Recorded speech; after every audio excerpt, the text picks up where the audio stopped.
केंद्र सरकारच्या सूर्यघर योजनेला महाराष्ट्र सरकारकडून ब्रेक लावला जात असल्याची चर्चा आहे।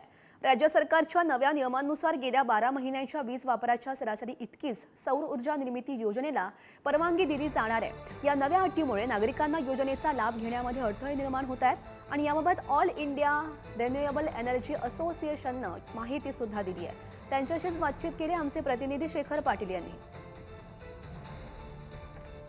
देशाचे पंतप्रधान नरेंद्र मोदी हर घर सूर्यघर योजना अंमलात आणताना पाहायला मिळतात।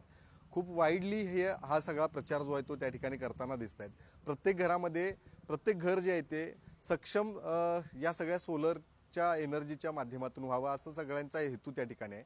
मात्र हे सगळं होत असताना महाराष्ट्रात मात्र काही निर्बंधामुळे या सगळ्या योजनेला कुठेतरी टाच बसताना पाहायला मिळते आणि याच सगळ्या अनुषंगाने बोलण्यासाठी काही कंपनीचे प्रतिनिधी आपल्या सोबत आहेत जे प्रत्येक घरांवरती सौर ऊर्जा बसवण्याचं काम करत असतात वेगवेगळ्या कंपन्यांच्या माध्यमातून। ग्राहकाला मिळणारी सबसिडी आहे ती सुद्धा कमी मिळते आणि ग्राहकासाठी आता जर आपण पुढील भविष्याच्या तरतुदीनुसार जर आपण सोलर सिस्टमचं लाईफ जर 30 वर्ष कन्सिडर केलं तर 30 वर्षाचा विचार करून ग्राहक हे पैसे खर्च करत असतो, इन्व्हेस्ट करत असतो आणि आज त्याचा आउटपुट जर बघितला, त्याचं रिटर्न ऑन इन्व्हेस्टमेंट जर बघितली तर त्याला पुन्हा बिल भरावं लागणार अशी त्याच्या मनामध्ये भीती निर्माण व्हायला लागली आणि ह्या भीतीपोटी आज आपली जी काय PM योजना आहे, पंतप्रधानांची जो मोठा प्रोजेक्ट आहे तर त्याला कुठेतरी आपण मागे पडतोय असं हे निदर्शनास यायला लागलंय। त्याने भविष्याचा विचार करून समजा 5 किलोवॅटचं ॲप्लिकेशन केलं असेल पण त्याचा ॲव्हरेज वापर हा 150 किंवा 180 युनिटच्या आसपास असेल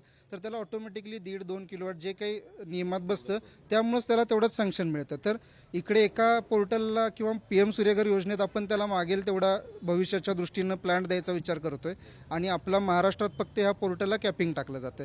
तर ही स्कीम किंवा हे कॅपिंग सध्या महावितरण मार्फतच फक्त महाराष्ट्रात होतंय असं आमच्या एक निदर्शनास आलेलं आहे। तुम्हाला तुमचे ट्रान्सफॉर्मर कसं ठेवायचे आहेत, किती कॅपॅसिटी ठेवायची ह्याच्यामुळे तुम्हाला याचा अंदाज येईल आणि तुम्ही तुमचे इन्फ्रास्ट्रक्चर अपग्रेड करू शकताय।